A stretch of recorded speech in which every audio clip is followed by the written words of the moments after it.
Good evening everyone, welcome to the class. आज करते हैं डेवलपमेंट ऑफ आई।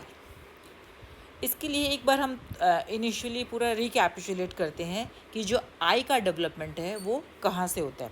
तो हमें पता है कि इनिशियली वन सेल जाइगोट बनता है, ठीक है। This zygote it undergoes cleavage. Cleavage होने से क्या होता है, जो सिंगल सेल जाइगोट है वो इस तरह से मल्टी सेलुलर ब्लास्टुला में कन्वर्ट हो जाता है। इस तरह से it becomes a ball of cells. इसको क्या बोलेंगे? ब्लास्टुला, ठीक है। ब्लास्टुला जो है इट अंडरगोज गैस्ट्रुलेशन, और गैस्ट्रुलेशन से क्या होगा कि गैस्ट्रुलेशन में जितने भी जर्मिनल लेयर्स हैं वो अपनी पोजीशन ले लेते हैं।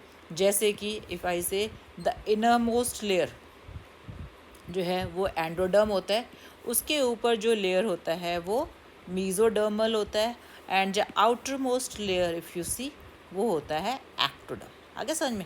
तो इस तरह की एम्ब्रियोनिक कंडीशन को क्या बोलेंगे? गैस्ट्रुला। यानी कि ब्लास्टुला के बाद क्या बनता है? गैस्ट्रुला बनता है। और गैस्ट्रुला में तीनों germinal layers, inner most layer, ये तो ऐसे मतलब ये पूरा लेयर है, इसको बोलेंगे हम एंडोडर्म, और बीच वाले लेयर को mesoderm and outer most layer को एक्टोडर्म। यानी कि गैस्ट्रुला में तीनों जर्मिनल लेयर्स अपनी पोजीशन ले लेते हैं, ठीक है। अब now we come to the ectoderm. ये जो लेयर है, ये जो एक्टोडर्म है, जिस इमीडिएटली जो मीजोडर्म के ऊपर ये वाला जो लेयर है वो इस तरह से फ्लैटेंड हो जाता है, ठीक है। और फ्लैटेंड हो, बाकी जो है इस तरह सर्कुलर ही रहता है। तो यहाँ के जो सेल्स हैं वो फ्लैटेंड हो जाते हैं और इस तरह से एक तरह से लॉन्गिट्यूडनल बन जाते हैं सेल्स। तो इस फ्लैटेंड प्लेट को बोलते हैं न्यूरल प्लेट, और इसका दूसरा नाम है न्यूरो एक्टोडर्म, ठीक है। फिर ये जो है न्यूरल प्लेट जो है वो इस तरह से सिंक कर जाती है, और सिंक होते होते क्या होगा कि ये इस तरह से एकदम अंदर की तरफ सिंक करके मिड पॉइंट पर ज्वाइन करके अपने आप को सेपरेट कर लेती है इस तरह से। यानी कि अगर हम देखें तो सेल्स जो है इस तरह अपने आप को, ये जो न्यूरो एक्टोडर्म सेल्स हैं वो इस तरह से एक न्यूरल ट्यूब बनाते हैं,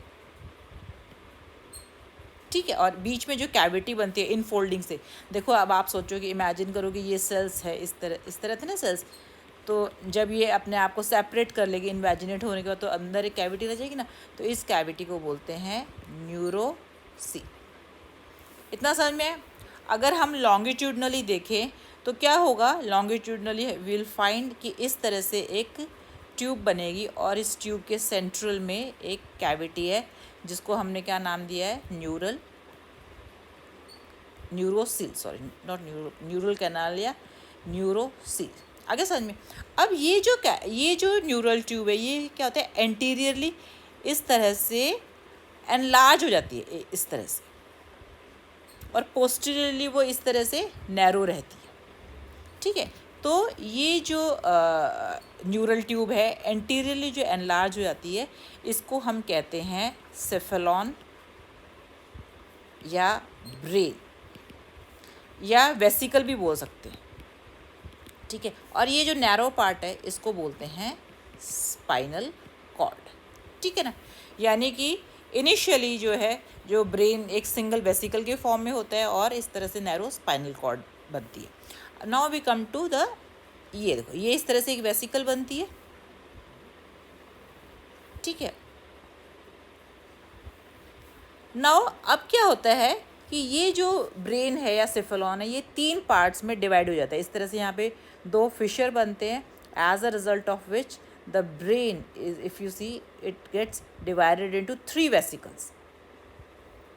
आगे समझ में? एक वेसिकल ये है, सेकेंड वेसिकल कौन सी होगी? ये वाली होगी, और थर्ड वेसिकल ये होगी। यानी कि cephalon is not divided into 3 parts, जिसको हम कहते हैं प्रोजेंसेफेलॉन। प्रोजेंसेफेलॉन को हम फोर ब्रेन भी बोलते हैं। मिड ब्रेन को मीजेंसेफेलॉन, और हाइंड ब्रेन को रोम्बेनसेफेलॉन, ठीक है। Now we come to prosencephalon. Prosencephalon जो है सबसे ज़्यादा डेवलप करता है। तो अगर सोचो ये प्रोजेंसेफेलॉन है, ये मेसेंसेफेलॉन है और ये रोम्बेनसेफेलॉन है। तो प्रोजेंसेफेलॉन या फोर ब्रेन जो है का जो पोस्टीरियर मोस्ट रीजन है, देखो प्रोजेंसेफेलॉन भी फिर से 3 पार्ट्स में डिवाइड हो जाता है। आगे वाले पार्ट को बोलते हैं ऑल्फैक्टरी पार्ट, बीच वाले पार्ट को बोलते हैं सेरिब्रम और पोस्टीरियर मोस्ट पार्ट को बोलते हैं डायनसेफेलॉन।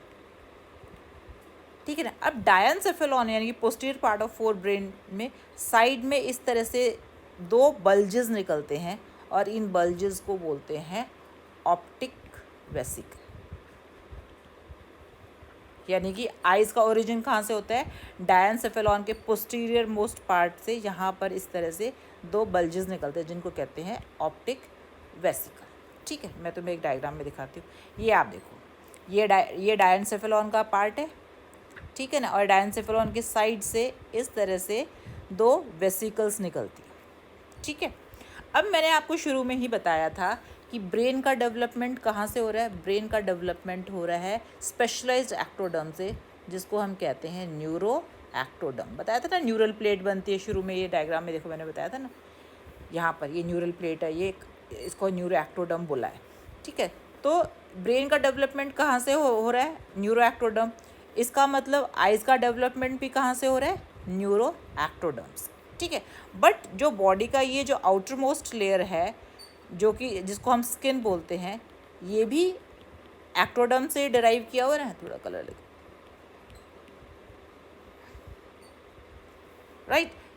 अब ये जो इन बिटवीन सेल्स है, अब आपको मैंने बताया था ना मिडल लेयर कौन सा होता है, ये मिडल लेयर ग्रीन कलर का, ये इसको बोलते हैं मीजोडर्म। तो अब क्या होता है कि ये जितने भी सेल्स दिखाई दे रहे हैं ना, they all are derived from mesoderm. ठीक है। Okay, now we come back to vesicle. ये देखो, ये जो 2 बल्ज बनते हैं जिनको हम क्या कहते हैं? Optic vesicle, right. अब ये जो है this bulge they starts out growing, इस तरह से इवेजिनेट करते हैं और ये कहाँ तक पहुँच जाते हैं? ये इस तरह से बॉडी वॉल तक पहुँच जाते हैं। ठीक है ना। अब क्या होता है कि ये वाले जो सेल्स हैं जो बॉडी वॉल को ऑलमोस्ट टच करने वाले होते हैं, तो नॉर्मल बॉडी वॉल के जो सेल्स हैं वो इस तरह से थे। पर अब जैसे इस वाले एरिया में जैसे ही ये ऑप्टिक वेसिकल स्किन एक्टोडर्म को टच करते हैं, तो यहाँ वाले सेल्स जो हैं इस तरह से इलोंगेट हो जाते हैं, लॉन्गिट्यूडनल बन जाते हैं। ये जो longitudinal layer, thicken layer of body wall है, इसे कहते हैं लेंस प्लैकोड। आगे समझ में? इसको क्या बोलेंगे? लेंस प्लैकोड। अब ये जो ऑप्टिक वेसिकल को आगे फॉरवर्ड तो ग्रो करने का स्पेस मिल नहीं रहा है, तो अब ये क्या करता है? ये स्टार्ट्स ग्रोइंग लेटरली। देखो, ये साइड में ग्रो करना शुरू करता है। तो जैसे ये साइड में ग्रो करना शुरू करेगा तो क्या हुआ कि ये जो ऑप्टिक वेसिकल है, जो हमने कहा, ये जो पोस्टीरियर साइड में नैरो हो गई। ठीक है। तो यानी कि जो डिस्टल एंड है वो नैरो हो गया, और ये जो प्रॉक्सिमल एंड है वो जो है किस तरह का हो गया? कप शेप्ड होता जा रहा है। ऐसे डिप्रेशन बन रहा है और कप शेप्ड होता चला जा रहा है। धीरे धीरे क्या होता है कि ये जो ऑप्टिक वेसिकल है, अब वो जो है इस तरह से कप की शेप ले लेती है, जिसको हम कहते हैं ऑप्टिक कप। और ये जो पोस्टीरियर जो नैरो एंड था ना, इसको क्या बोलेंगे? इसको बोलेंगे ऑप्टिक स्टॉक। यानी कि अब जो ऑप्टिक वेसिकल है वो 2 पार्ट्स में डिवाइड होगी। आगे वाला जो एंड है, यानी कि जो डिस्टल एंड है, वो ऑप्टिक कप बन गया, और जो पोस्टीरियर नैरो एंड है वो ऑप्टिक स्टॉक बन गया। ठीक है। अब धीरे धीरे ये ऑप्टिक कप, क्योंकि ये इस तरह से सिंक करता जा रहा है, तो ये जो ऑप्टिक कप है ये डबल लेयर्ड बन गया। ये देखो आप, ये दिखाई दे रहा है, ये तो जो है आउटर लेयर है, और ये अंदर वाला लेयर जो है वो सिंक कर गया, इस तरह से कप शेप बन गई। यानी कि ऑप्टिक कप अब जो है 2 लेयर्ड बन गया, जो कि फ्यूचर में जाके क्या बनाता है? रेटिना बनाता है। ठीक है। तो रेटिना भी आपको रेटिना, इसका मतलब क्या हुआ? 2 लेयर्ड हो गया ना। ये जो आउटर मोस्ट लेयर है रेटिना का, इफ़ यू सी, ये देखो, रेटिना इज 2 लेयर्ड। तो ये जो आउटर लेयर है, this is the pigmented layer of retina, और ये इनर लेयर है, यहाँ पे न्यूरॉन्स प्रेजेंट है, तो इसको क्या कहते हैं? Sensory layer, right. तो और ये जो ऑप्टिक स्टॉक है, जिसको हमने कहा, ये बाद में क्या बन जाता है, ये बन जाता है ऑप्टिक नर्व। इतना समझ में आया? ठीक है। अब जो है क्या होता है कि now we come to the lens placode. Lens placode भी आप देखो इस तरह से, जो ये जो सेल्स हैं वो इस तरह से थिकेंड हो जाते हैं और ये बनाते हैं लेंस प्लैकोड। धीरे धीरे क्या होता है कि ये जो वॉल है जो थिकेंड हो गई, this also invaginates inside like this, right. It starts invaginating, और जब इनवैजिनेट होगी ये डीप बनाती है तो हम उसको क्या बोलेंगे, we call it as lens vesicle. यानी कि जो अब लेंस प्लैकोड था वो लेंस वेसिकल में कन्वर्ट हो गया, और ये लेंस वेसिकल इस तरह डीप होती जाती है और फाइनली जो इसके अपर एंड है वो इस तरह से मीट करते हैं। तो अब आप देखो यहाँ पर जो सेल्स हैं वो इस तरह से लॉन्गिट्यूडनल सेल्स थे, तो यानी कि if you see and they when they both meet in the centre, तो क्या होगा, इस सेल्स जो है अपने आप को इस तरह से कन्वर्ट कर लेते हैं। यानी कि लेंस वेसिकल क्या होती है, अब इस तरह से अपने आप को बॉडी वॉल से सेपरेट कर लेती है और ये अंदर की तरफ सिंक कर जाती है, और इसके चारों तरफ क्या होता है, यहाँ पर जो है ऑप्टिक कप होता है। अंडरस्टूड? ये देखो मैं तुम्हें, राइट नाउ ये देखो, ये जो है ये वो लेंस वेसिकल है, ये जो है वो लेंस वेसिकल है जो कि लेंस प्लैकोड या बॉडी एक्टोडर्म से डिराइव की है, और ये आगे जो है ये क्या, ये बॉडी वॉल है। बट जो body wall just in front of lens है वो ट्रांसपेरेंट बन जाती है, जिसको हम क्या कहते हैं, कंजंक्टिवा। Conjunctiva, correct. नाउ ये जो सेल्स हैं, मीजोडर्मल सेल्स हैं, दे गेट लूजेंड, वो सेल्स मीजोडर्मल सेल्स, क्योंकि देखो तो ये तो था एक्टोडर्म, बॉडी एक्टोडर्म, ये क्या था, न्यूरो एक्टोडर्म था ये सारा पार्ट। अब जो इन बिटवीन जो मीजोडर्मल सेल्स हैं ये कन्वर्ट हो जाते हैं मीजनकाइम सेल्स में। मीजनकाइम सेल्स और मीजोडर्म में क्या फ़र्क है कि मीजनकाइमल सेल्स जो हैं मीजोडर्म से डिराइव्ड होते हैं, बट वो इस तरह से स्पिंडल शेप्ड होते हैं, उनका न्यूक्लियस बड़ा प्रोमिनेंट होता है। तो ये सेल्स जो है इस तरह से लूजली अरेंज्ड होते हैं। अब क्या होता है कि ये मीजनकाइमल सेल्स हैं, आइज़ के जो बाकी के लेयर है, देखो इनर मोस्ट लेयर क्या है, रेटिना, उसके ऊपर जो नेक्स्ट लेयर आता है वो किसका आता है, कोरॉइड का, ठीक है। और कोरॉइड से जो ऊपर वाला लेयर होता है वो होता है स्क्लेरा। तो स्क्लेरा और कोरॉइड वो कौन बनाता है, वो मीजनकाइमल सेल्स बनाते हैं, जो कि ऑलरेडी बॉडी कैविटी के अंदर प्रेजेंट है। सेम वे जो है, अब ये जो है आइज़ की कैविटी है, आइज़ की cavity is filled with a fluid जिसको हम कहते हैं ह्यूमर, एक्वस ह्यूमर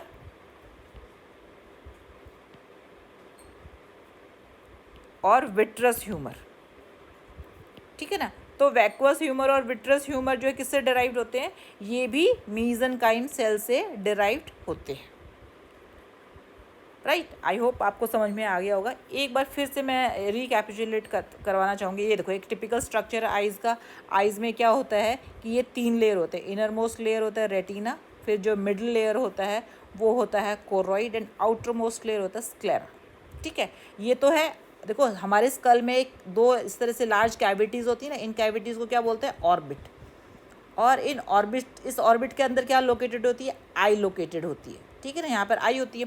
तो अब आप देखो तो ऑर्बिट में कौन सा पोर्शन होता है, ये यहाँ से लेके पूरा जो पोस्टीरियर मोस्ट रीजन है, यानी कि 2/3 एरिया ऑफ आई जो है वो ऑर्बिट में लोकेटेड होता है। और ये जो फ्रंट एरिया है वो जो है आगे विजिबल होता है, क्या ऑर्बिट से बाहर दिखता है, राइट। तो ये देखो ये क्या है, लेंस है, और ये लेंस जो है, this lens is supported by ये सीलियरी बॉडी, और ये जो है और लेंस के आगे if you see this is ciliary body, these are the organs which hold the which keeps the lens in the position. अब ये तो देखो ये आगे क्या है, this is the cornea part, और यहाँ पर जो है एक्वस ह्यूमर और विट्रस ह्यूमर जो है वो फिल्ड होता है, ठीक है।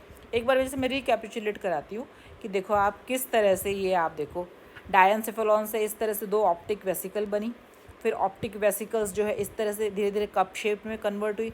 ऑप्टिक वेसिकल के सामने जो बॉडी एक्टोडर्म था वो प्लैकोडर्म में कन्वर्ट हो गया, लेंस प्लैकोड में, नॉट प्लैकोडर्म, लेंस प्लैकोड में। और ये लेंस प्लैकोड इस तरह से थिकन होकर फिर इन्वेजिनेट करना शुरू करता है और इन्वेजिनेट करके इस तरह से धीरे धीरे जो है लेंस बनाता है और ये देखो फुल फ्लेजेड लेंस बन जाता है। And this lens is now surrounded by what, optic cup.